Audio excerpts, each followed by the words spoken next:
नमस्कार दोस्तों, लक्ष्मी ट्यूटोरियल में आप सभी का स्वागत है। आज मैंने वर्ल्ड ज्योग्राफी को स्टार्ट किया है, तो उससे कुछ प्रश्नों को मैंने तैयार किया है। चलिए शुरू करते हैं। तो पहला प्रश्न है, इसमें हमें करना है उत्तर से दक्षिण में कौन से व्यवस्थित है, हमें देखना है निम्नलिखित कोटों में कौन से उत्तर से दक्षिण में सही क्रम में व्यवस्थित है। पहला है कनाडा, अलास्का, यूएसए, मैक्सिको। दूसरा है अलास्का, कनाडा, यूएसए, मैक्सिको। तीसरा है अलास्का, यूएसए, कनाडा, मैक्सिको। चौथा है कनाडा, मैक्सिको, यूएसए, अलास्का। तो हमें इसमें से देखना है कि उत्तर से दक्षिण में सही क्रम में कौन से व्यवस्थित है। तो ये जो अलास्का है, अलास्का के बाद कनाडा, कनाडा के बाद यूएसए, यूएसए के बाद मैक्सिको, ये बिल्कुल सही व्यवस्थित है। यानी अलास्का, कनाडा, यूएसए, मैक्सिको, उसके बाद क्या होगा, Guatemala, Belize, El Salvador, Honduras, Nicaragua, Costa Rica, Panama, ये सारे क्रम में है। और हमेशा पूछ लेता है, कभी पूछता है उत्तर से दक्षिण में व्यवस्थित करिए, कभी बोलता है कि दक्षिण से उत्तर और उत्तर से, तो हमें पता होना चाहिए इसका सही क्रम। अगला प्रश्न है, निम्नलिखित पर विचार करें और सही उत्तर का चयन करें। बेलिज केवल अटलांटिक महासागर से लगा, ये कह रहा है कि जो बेलिज है वो केवल अटलांटिक महासागर से लगा। दूसरा कथन है, एल सल्वाडोर केवल प्रशांत महासागर से लगा हुआ है। बेलिज को कह रहा है ये अटलांटिक महासागर से टच करता है, जबकि ये जो एल सल्वाडोर है ये पैसिफिक ओशन से ही लगा हुआ है। तीसरा है, आर्कटिक वृत्त अलास्का, कनाडा और ग्रीनलैंड से गुजरती है। आर्कटिक वृत्त जो है 66.5, उसके बारे में ये बोल रहा है कि अलास्का, कनाडा और ग्रीनलैंड से गुजरती है। चौथा है, कर्क रेखा के मैक्सिको, बहामास आइलैंड से होकर गुजरती है। और कर्क रेखा किससे गुजरती है, मैक्सिको और बहामास आइलैंड से। और ये सभी कथन बिल्कुल सही हैं। यानी कि जो बेलिज है वो केवल अटलांटिक महासागर को टच करता है, एल सल्वाडोर किसे, केवल प्रशांत को, और आर्कटिक वृत्त किससे होकर गुजरती है, अलास्का, कनाडा एंड ग्रीनलैंड। और जो कर्क रेखा मैक्सिको और बहामास आइलैंड से होकर गुजरती है। तो उपरोक्त सभी यानी सभी सत्य हैं।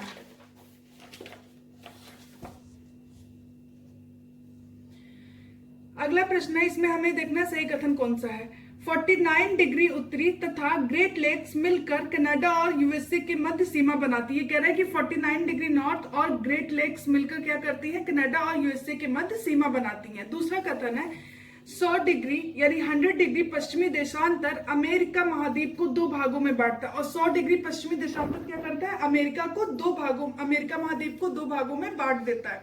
दोनों ही कथन बिल्कुल सही है कि 49 डिग्री उत्तरी और ग्रेट लेक्स मिलकर क्या करती है, कनाडा और यूएसए के मध्य सीमा बनाती हैं। और दूसरा है, जो 100 डिग्री पश्चिमी देशांतर है वो अमेरिका महाद्वीप को दो भागों में बांटता है।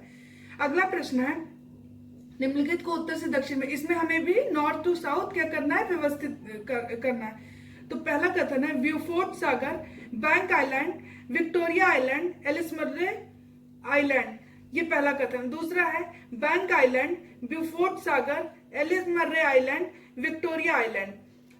तीसरा है, विक्टोरिया आइलैंड, ब्यूफोर्ट सागर, Ellesmere Island, Banks Island. चौथा है, ब्यूफोर्ट सागर, Victoria Island, Banks Island, Ellesmere Island. तो इसमें हमें देखना है कि नॉर्थ टू साउथ कौन सा व्यवस्थित है। पहले होगा ब्यूफोर्ट सागर, दूसरा होगा बैंक आइलैंड, तीसरा होगा विक्टोरिया आइलैंड और फिर होगा एलिस मर्रे आइलैंड। यानी एलिस मर्रे लास्ट में होगा। तो पहले आ जाएगा कौन सा, ब्यूफोर्ट सागर आएगा, फिर बैंक आइलैंड, फिर Victoria and then Ellesmere Island. तो ये सही क्रम था इसका।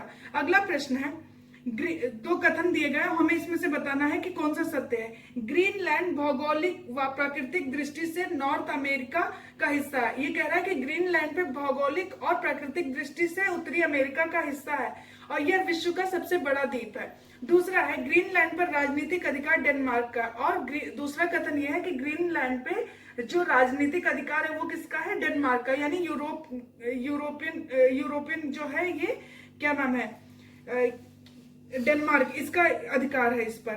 तो ये दोनों ही कथन बिल्कुल सही है कि ग्रीनलैंड विश्व का सबसे बड़ा द्वीप है और इस पर भौगोलिक और प्राकृतिक दृष्टि से नॉर्थ अमेरिका का हिस्सा है ये, लेकिन इस पे जो राजनीतिक अधिकार है वो किसका है, डेनमार्क का है। तो ये दोनों ही कथन बिल्कुल सही है।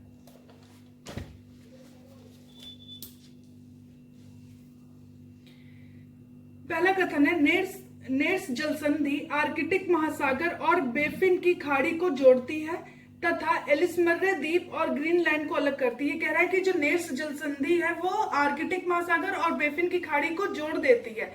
अलग किसे करती है? एलिसमर्रे द्वीप और ग्रीनलैंड को ये अलग कर देती है। नेर्स जल संधि के बारे में था। दूसरा है बेली द्वीप जल संधि मुख्य कनाडा और न्यू फाउंडलैंड को जोड़ती है। बेली द्वीप के बारे में बोल रहा है कि ये मुख्य कनाडा और न्यू फाउंडलैंड को जोड़ती है और सेंट लॉरेंस की खाड़ी और लेब्राडोर सागर को अलग करती है। अगला है हडसन जल संधि हडसन की खाड़ी और लेब्राडोर सागर को जोड़ती है। हडसन जल संधि क्या करती है? हडसन की खाड़ी और लेब्राडोर सागर को जोड़ती है, जबकि बेफिन द्वीप और उंगावा प्रायद्वीप को अलग कर देती है। अगला है डेविस जल संधि बेफिन की खाड़ी और लेब्राडोर सागर को जोड़ती है, जबकि बेफिन द्वीप और ग्रीनलैंड को अलग करती है। ये 4 कथन थे। हमें इसमें से बताना है कि असत्य कौन सा है। इसमें से केवल दूसरा असत्य है, क्योंकि जो वैली द्वीप जल संधि है मुख्य कनाडा और न्यू फाउंडलैंड को क्या करती है? ये अलग करती है और सेंट लॉरेंस की खाड़ी और लेब्राडोर सागर को जोड़ती है। तो ये इसके एक दूसरे के अपोजिट लिखा हुआ था, तो ये वाला गलत है। बाकी पहला, तीसरा, चौथा बिल्कुल सही है।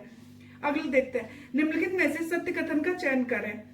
विंडवार्ड पैसेज जल संधि सारगेसो सागर और कैरेबियन सागर को जोड़ती है। विंडवार्ड पैसेज जल संधि क्या करती है? सारगेसो सागर और कैरेबियन सागर को जोड़ती है, जबकि क्यूबा और हैती को ये अलग करती है। विंडवार्ड पैसेज जल संधि सारगेसो सागर किसी महाद्वीप को स्पर्श नहीं करता। ये कह रहा है कि सारगेसो सागर जो है वो किसी भी महाद्वीप को स्पर्श नहीं करता, यानी टच नहीं करता है, और यह विशिष्ट प्रकार की वनस्पति पाई जाती है।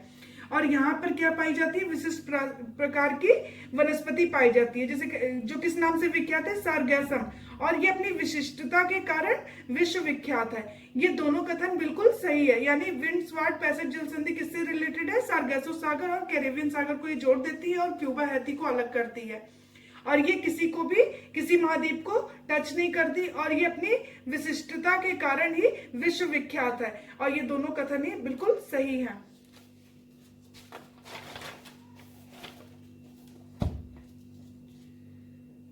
असत्य का चयन करना है हमें इसमें। सेरा नेवादा ब्लॉक अवरोधक पर्वत है या विश्व का सबसे बड़ा अवरोधक पर्वत है। सेरा नेवादा के बारे में बोल रहा है कि ये ब्लॉक और अवरोधक पर्वत है और ये विश्व का सबसे बड़ा अवरोधक पर्वत है, सेरा नेवादा। दूसरा है रॉकी रेंज एक नवीन वलित मोड़दार श्रेणी है और यह उत्तरी अमेरिका की सबसे लंबी पर्वत श्रेणी है। यह एक महान जल विभाजक के रूप में जानी जाती है। रॉकी रेंज एक नवीन पर्वत वलित मोड़दार पर्वत है और यह उत्तरी अमेरिका की सबसे लंबी पर्वत श्रेणी है, और ये किसके उसमें आती है? ये अल्पाइन पर्वत की श्रेणी में भी आती है। तो और ये क्या करती है? जल विभाजक के रूप में जानी जाती है। तो ये रॉकी रेंज के बारे में था। तीसरा कथन है अपलेशियन का विस्तार कनाडा के क्यूबेक शहर से यूएसए के बर्मिंघम तक है। ये कह रहा है जो अपलेशियन है उसका विस्तार कहाँ तक है? कनाडा के क्यूबेक शहर से लेके यूएसए के बर्मिंघम तक है, और ये हर्सिनियन काल का मोड़दार पर्वत है।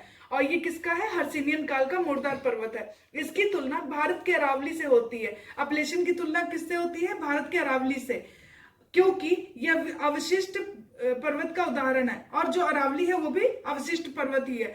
तो इसकी तुलना किससे होती है? भारत के अरावली से होती है अपलेशियन की तुलना। ये तीसरा कथन था। चौथा है जब अलग अलग समय में अलग अलग विधियों के द्वारा किसी विशेष स्थान पर पर्वतों का निर्माण होता है और उन पर्वतों के समूह को कार्डिलेरा कहते हैं। जब किसी अलग अलग स्थान पर अलग अलग विधियों के द्वारा किसी विशेष स्थान पर क्या होता है? पर्वतों का निर्माण, तो वो जो पर्वत के समूह होते हैं उन्हीं को कार्डिलेरा कहते हैं। और ये चारों कथन बिल्कुल सही है, तो इसमें से कोई भी असत्य नहीं है, यानी कि उपरोक्त में से कोई भी नहीं। ये जो कार्डिलेरा है तो नॉर्थ या वेस्ट अमेरिका का कार्डिलेरा भी कहते हैं, मतलब उत्तरी और पश्चिमी अमेरिका का कार्डिलेरा भी इसे बोलते हैं। सेरा नेवादा क्या था? ब्लॉक अवरोधक पर्वत है, ये विश्व का सबसे बड़ा अवरोधक पर्वत है। रॉकी रेंज को ये कह रहा है कि नवीन वलित मोड़दार पर्वत है, तो इसलिए क्योंकि नवीन वलित मोड़दार पर्वत है तो ये अल्पाइन में आएगा। यह उत्तरी अमेरिका की सबसे लंबी पर्वत श्रेणी है, बिल्कुल सही है, और ये महान जल विभाजक का भी काम करती है। अपलेशियन क्या है? इसका विस्तार जो है कनाडा के क्यूबेक शहर से लेके यूएसए के बर्मिंघम तक है।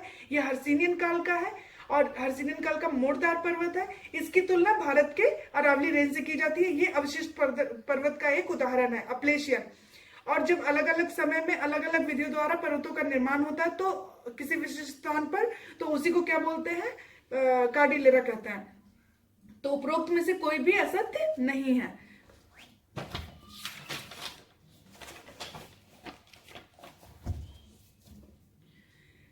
निम्नलिखित में सही सुमेलित है, हमें इसमें देखना है कि सही सुमेलित कौन सा है। सुलिवान, जस्ता तांबा, चिहुआहुआ, चांदी, रिचमंड, तंबाकू, बोस्टन, जलयान, फिलाडेल्फिया, सूती वस्त्र।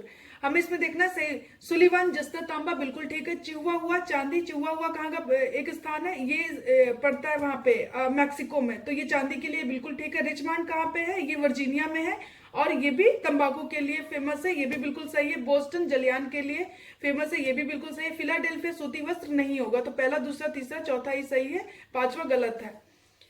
निम्नलिखित पर विचार करें और सत्य कथन का चयन करें। कोलोराडो का पठार सबसे बृहद है, ये कह रहा है कोलोराडो का पठार जो है वो सबसे बृहद है, जो कि सेरा नेवादा और रॉकी रेंज के बीच में है। और ये किसके बीच में पड़ता है, सेरा नेवादा और रॉकी रेंज के बीच में अवस्थित है कोलोराडो का पठार, और ये सबसे बृहद है, ये पहला कथन है। दूसरा है, मेक्सिको का पठार एक अंतरा पर्वतीय पठार का उदाहरण है।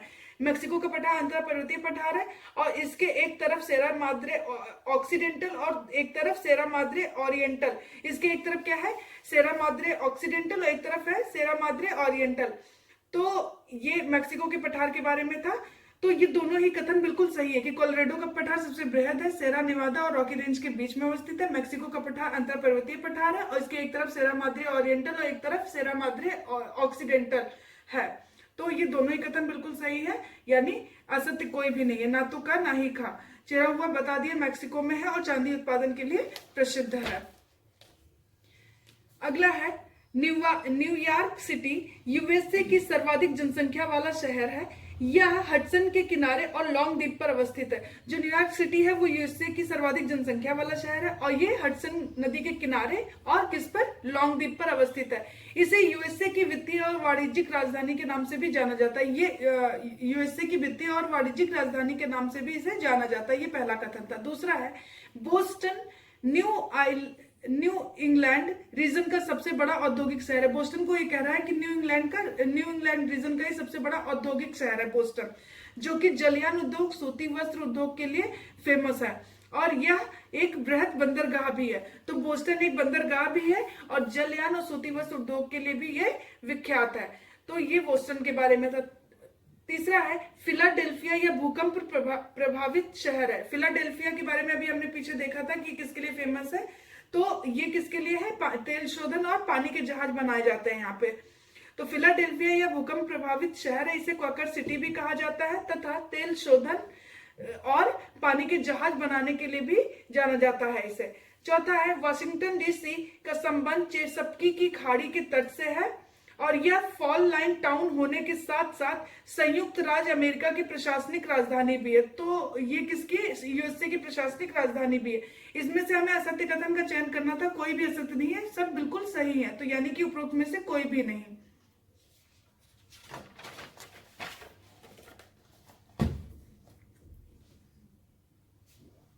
कनाडा के प्रांत जिन्हें प्रेरिज प्रांत कहा जाता है शामिल है। कनाडा के प्रांत हैं और उन्हें प्रेरिज प्रांत कहा जाता है, उसमें कौन कौन से शामिल है हमें ये देखना है। Manitoba, सस्काचवान, Alberta, Winnipeg city. तो इसमें से मैनिटोबा होगा बिल्कुल, सस्काचवान भी होगा और अल्बर्टा भी होगा, विनिपेग सिटी नहीं होगा। यानी ये तीन प्रांत मिलकर ही जिन्हें हमें कनाडा में क्या बोला जाता है, प्रेरिज प्रांत। तो ये तीन प्रेरिज प्रांत में ये तीन शामिल है, मैनिटोबा, सस्काचवान और अल्बर्टा, ये तीनों ही होंगे, बाकी विनिपेग सिटी नहीं होगा। तो पहला, दूसरा और तीसरा। अगला है, निम्नलिखित पर विचार करें और सत्य कथन का चयन करें। पहला कथन है, ग्रेट बियर से होकर आर्कटिक वृत्त गुजरता है। ये कह रहा है कि जो ग्रेट बियर है उससे आर्कटिक वृत्त गुजरता है। दूसरा है, अथाबास्का झील के किनारे यूरेनियम सिटी अवस्थित है। अथाबास्का झील के किनारे यूरेनियम सिटी अवस्थित है। तीसरा है, विनिपेग सिटी विनिपेग झील के किनारे अवस्थित है। ये गेहूं निर्यात के लिए भी प्रसिद्ध है। विनिपेग सिटी विनिपेग झील के किनारे अवस्थित है और ये किसके लिए अवस्थित है, यहाँ पे गेहूं निर्यात के लिए ये प्रसिद्ध है। चौथा है, सुपीरियर झील मीठे पानी की दृष्टि से विश्व की सबसे बड़ी झील है तथा विश्व की दूसरी बड़ी झील है। सुपीरियर झील के बारे में बोल रहा है कि अगर इसे मीठे पानी की दृष्टि से देखा जाए तो ये विश्व की सबसे बड़ी झील है, ऐसे ये विश्व की दूसरी सबसे बड़ी झील है। तो ये उपरोक्त सभी यानी सभी कथन बिल्कुल सही है कि ग्रेट बियर से होकर आर्कटिक वृत्त गुजरता है, अथाबास्का झील के किनारे यूरेनियम सिटी है, विनिपेग सिटी विनिपेग झील के किनारे है और ये गेहूं निर्यात के लिए फेमस है। सुपीरियर झील मीठे पानी की दृष्टि से विश्व की सबसे बड़ी और वैसे ये दूसरी सबसे बड़ी झील है। ये बिल्कुल सभी सही है। सुपीरियर को ह्यूरॉन से जोड़ने के लिए सुनहर है। लास्ट है, इसमें हमें देखना है सही सुमेलित कौन सा है। डुलुथ, लॉ इस्पात, Sudbury, nickel, Detroit, automobile, Windsor, law इस्पात, मिल्वाकी, ऑटोमोबाइल, हेमिल्टन, लॉ इस्पात। डुलुथ लॉ इस्पात सही है, सडबरी निकेल उद्योग बिल्कुल सही है, डेट्राइट ऑटोमोबाइल, विंडसर लॉ इस्पात नहीं होगा, विंडसर क्या होगा ऑटोमोबाइल, और मिल्वाकी हो जाएगा लॉ इस्पात, हेमिल्टन लॉ इस्पात। तो इसमें से पहला, दूसरा, तीसरा और छठा बिल्कुल सही है, बाकी चौथा और पांचवा गलत है।